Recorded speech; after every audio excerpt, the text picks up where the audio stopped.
already about one another from the conference, from the speeches. Let me just introduce very briefly those who haven't spoken during the conference. We have Yuri Agafonov with us. He's from Latvia. He will unfortunately have to leave the meeting early, as Wendy Fischer does. She's about to come back. Yuri is from Latvia, and he is. Oh my goodness! Yeah, it's not Spanish, it's Catalan. Oh, a lot of pitfalls. Great, and you brought a presentation with you, and I'm especially pleased to have with us Michelle Ellefson from the University of Cambridge, and she's directing a really big research project that is probably about challenges we face when we do research, and it should be very much about cooperation. So this should bring you together, get you a better idea what the others are doing, where the others are strong, where the others need something that maybe you can offer them. So I hope this meeting leads to something. Last year we had a similar meeting that took place at the Institute of Education. And a few of you have been there. And Giovanni, I think there you met with Fernand. Yeah, and now Giovanni is here from the University of Liverpool, not anymore from Italy, but still working, of course, with Roberto, but also working with Fernand Robé, who unfortunately cannot be with us today. He lets himself be excused. He had committed for these days already a very long time ago, but he's going to be very active, and I think Giovanni, you will tell us a little bit about your plans later on. And yeah, great. So. What else? Let me say briefly that yesterday, I don't think any of you was in that session. There was a presentation by Charita Parsons from South Africa, and interestingly, so she's an educational psychologist or developmental psychologist, and she's working with Marisa van der Merwe, and she's done one study, but she mentioned there's one very big study going on in South Africa, and I haven't heard of that before, with 3,000 kids. And there's another one going on in another university, and that is with... One is in Pretoria. One study is done in Pretoria. So that the 3,000 kids must be Pretoria, because the other one is in the northwest of South Africa, somewhere in a more rural area, Vaal County or something. I have no idea. There's little reference, but we tried to connect also with them eventually. I mentioned the Institute of Education. They have a big study going on together with CSC, and it's a bit unfortunate that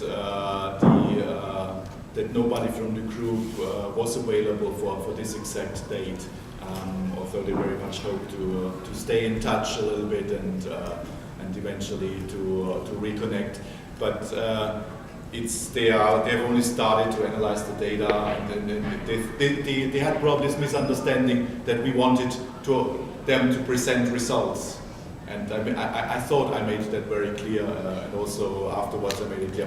But anyway, I think they are on a deadline with some other project at the moment that they have to present very soon. Not scientific research that you scientists are doing, but how can research be done from school chess projects, within school chess projects, and there in the scholastic chess movement, quite a few projects need to do evaluation, improve their materials, get a better rapport about progress that the children make, progress that the teachers make. How do the teachers actually learn? Regular teachers. How do they come to also be passionate about chess? Because we had a common understanding that this is helping a lot for them to be good teachers at chess. And I would like to invite two of you just to briefly reflect and bring something for the others from yesterday's meeting. Bo, do you want to share a few of your ideas that you got from yesterday. Because also Bo Johansson from University of Uppsala, he's working with the Swedish Federation, and also there they have recently now gotten teachers in who are in continued education, and they've done little research projects. I know you were not really involved in that at the University of Malmö, but it's the idea is that there's more small research also going to happen and help us, apart from the big research about benefits of chess. But there's a lot of small questions that we have in scholastic chess. Oh. Well, my impressions of this meeting is that it's quite difficult for chess teachers to use action research, actually. First of all, I think it's difficult for anyone, even for us, to observe our own teaching and find the weak spots in our teaching and improve it. I think everyone have problems confronting his or her own problems. But perhaps action research may be used to observe what is happening with the students, or they are working with the task that I give them as a teacher. And when I observe the students, I can get ideas about how to improve my own teaching. So in that way, I think action research may work. And at present in Sweden, we are doing very much with this East Asian method of lesson studies. That means that a group of teachers go together and look at their teaching and discuss it and test various ways to improve it. So that's my impression of the conference last night. Giovanni, do you want to also add? Chess players, because there we also assess different aspects of motivation. Because we studied what predicts chess players' playing strength. So we were interested in different personality factors, motivation, intelligence, components, and so on. And we wanted to find out what kind of variable predicts their chess playing strength best. And it turned out that, of course, the experience was most important, like the deliberate practice they had. But in addition, we found that also the chess-related performance motivation was very important. So the chess players who said, well, I want to beat the others, they performed, of course, better. So the motivation for the chess players was one central component. And with respect to learning in school, of course, there is a relationship between motivation and performance. It's probably not as strong as one would expect. I think the correlations are about 0.30 or 0.40 or something like that. So there are other aspects that are more important for math performance, for instance, in school, especially like prior knowledge. So the knowledge they already have determines how the new input is processed and how the learning progresses over time. I think that is something you would probably also see when you look at education in school, that the most important factor for learning is prior knowledge. Always come back to my favorite, and that is during the early school years, teaching can concentrate on concretizing the mathematical concepts, and that I have found is more or less a blind alley. It's a return way. It's much better to also focus on helping the kids to build a mental number sequence so they can solve problems by mental calculation. That I have found is a good way forward. And the dominating teaching philosophy in mathematics it's named constructivism. and constructivism that emphasizes concrete manipulation of various types of objects. I don't think that is the best way to teach math. At least that's what my results say. To just have like one effect size, as you say, like 0.3 or 0.4, because this is like, some say it's much, some say it doesn't, it's not so much, but just to know what kind of abilities are really promoted or fostered through chess. And one very likely candidate we talked about are metacognitive skills, so that children learn metacognition by playing chess. And it's probably not so much the direct effect on math skills or math learning or cognitive abilities, but rather metacognitive abilities. But in addition, not only the intrinsic value of the chess playing, but also the way it is taught. It gives you the possibility to discuss with the kids. Yes. And this combination makes the metacognitive development possible. Yeah, exactly. Was this an aspect that was differentiated in your studies, you reviewed, or was it only like school performance that was the dependent variable? Okay. Actually, do you know Kazemi's study? Which one? Kazemi's study. It's an Iranian study from 2012. Kazemi is Iranian, if not mistaken, researcher. The parents, they just want the child to progress to the A zone and not reflect on where am I exactly now. But I think that even if you take something out of the school context, kids are very hard at judging. So if you Yes, said, I'm but going it's to give you influenced 10, by the parents. Yes, but if you said, I'm going to give you 10 items to remember, how many do you think you can remember? Kids are really bad at judging something like that, which is quite different from the feedback that they get in school. Yes. No, I'm sorry for my English, but I try to. And then our experience starts in 2012, and we are only a pilot experience. If you want, I can explain.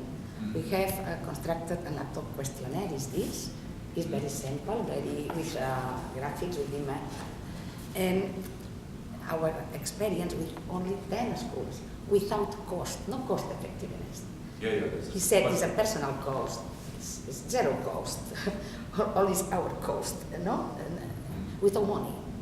And it's very difficult to do this without money, any kind of money.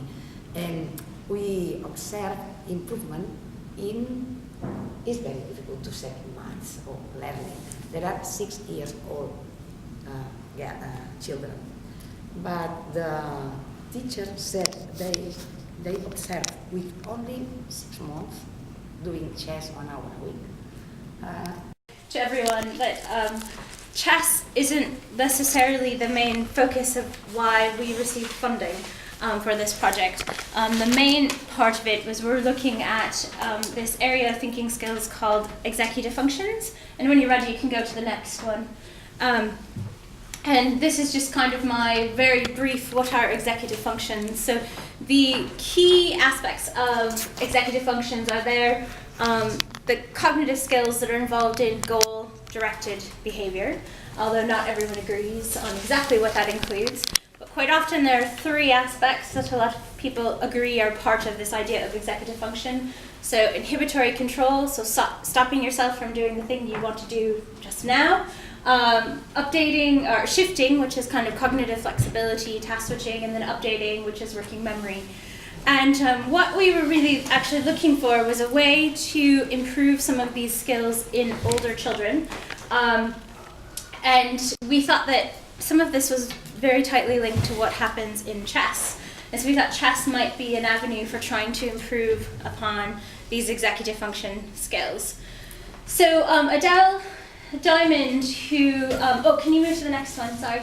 Adele Diamond, who's very well known in research on executive functions and who's herself been quite interested in ways that we might improve executive functions for kids, has said, well, there are these 5 factors that are important for any intervention that wants to improve these sorts of skills. And again, I present this because we thought chess fits in to at least some of these. So one is engage students' passionate interests, foster joy and pride. Another one is address and attempt to resolve external causes of stress, strengthen calmer, healthier responses. Vigorous exercise we're not doing.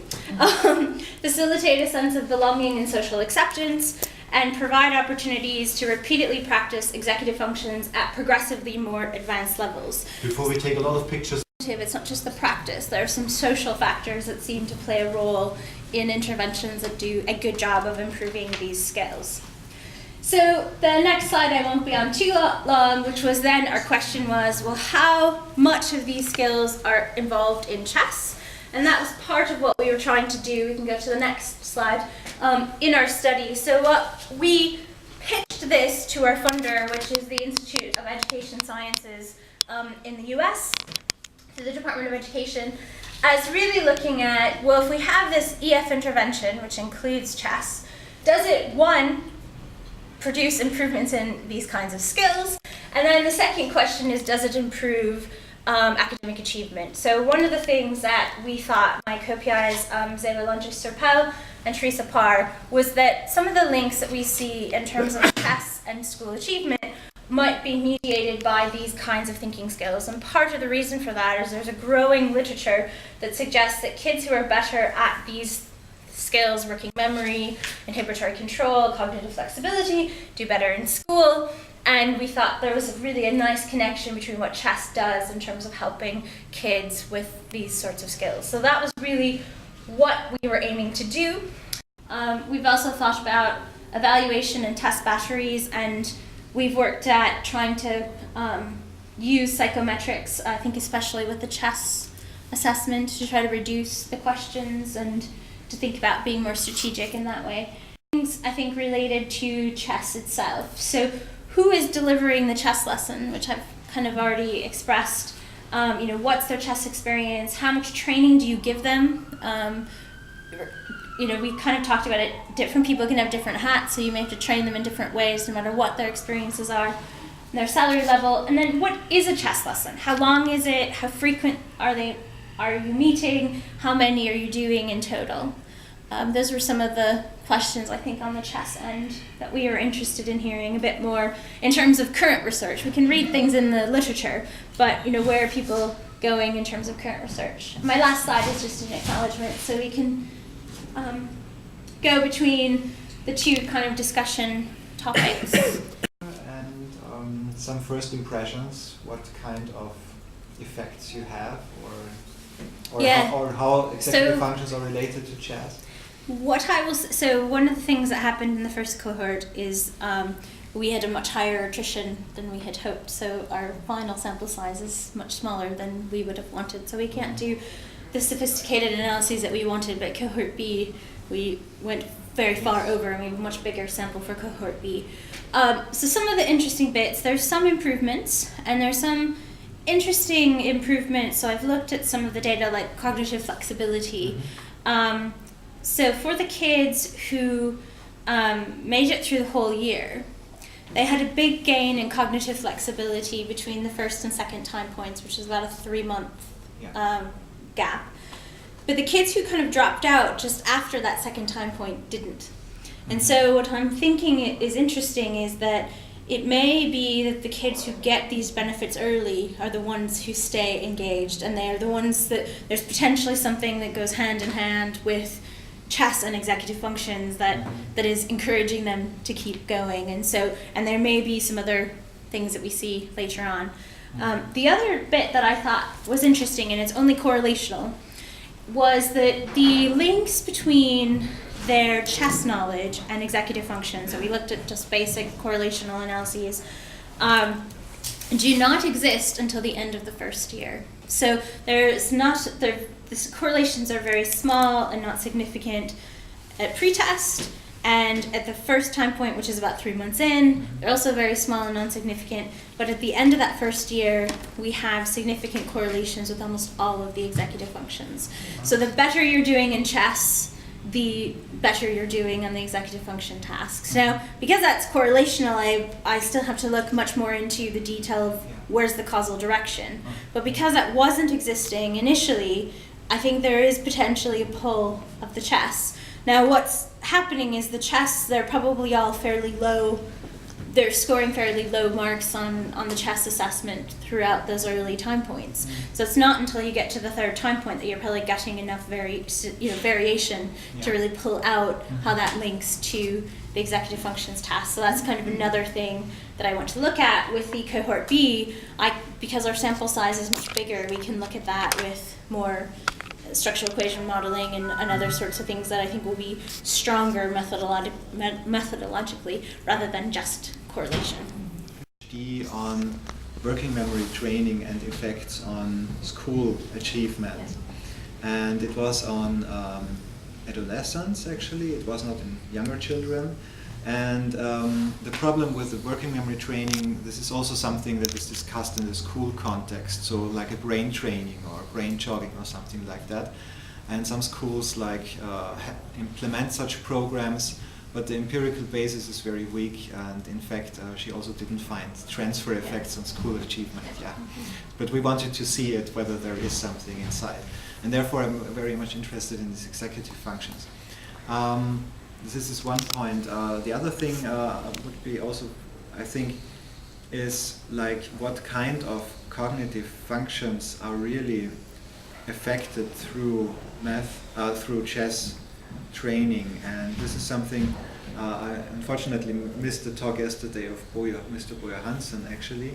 But you have a paper on that, so I can read it. And because since my primary research is on the typical development of mathematical competencies, we are very much thinking about this kind of basic number processing, magnitude processing, symbol processing, and so on. And so there may be this very interesting link. So what kind of cognitive abilities that are relevant for math are fostered through dealing with chess material, with the chessboard, with the chess notations, with the moves, and so on. So I think this is also something I would be personally very interested in to learn more about that. So this would be two starting points where we could connect our research probably to. And with respect to math in school, from the research perspective, not from the practitioner perspective, as I also already briefly said before, a researcher is always interested in why something works. So not just to see, well, you can gain some effects there, which is of course relevant for educational practice and for saying, well, we have to implement chess in schools, but I'm interested in why is that? So what is the mechanism behind that? Because we want to kind of preclude kind of placebo effect. So that's just the teacher's enthusiasm of chess and something. So we want to see that chess really is important for improving some abilities, be it metacognition, be it this very interesting mind growth thing. Growth mindset. Yeah, exactly. Or a kind of, for instance, there is also this performance goal orientation versus learning goal orientation. So it's whether that, for instance, this is affected by having chess implemented in school. So I think it's important in future studies to really look at what kind of personality factors, motivational factors, abilities are most strongly fostered. And finally, I would like to say, because we also talked about that, you have made the experience, you told me that for some children they benefit from the chess training because in motivational aspects, others benefit in metacognitive aspects, others benefit in kind of creativity and so on. So there seem to be large individual differences, or differential effects of chess training. And I think it's also quite interesting to see which children benefit what from the chess training. And this is also, I think, a very interesting research question of the future.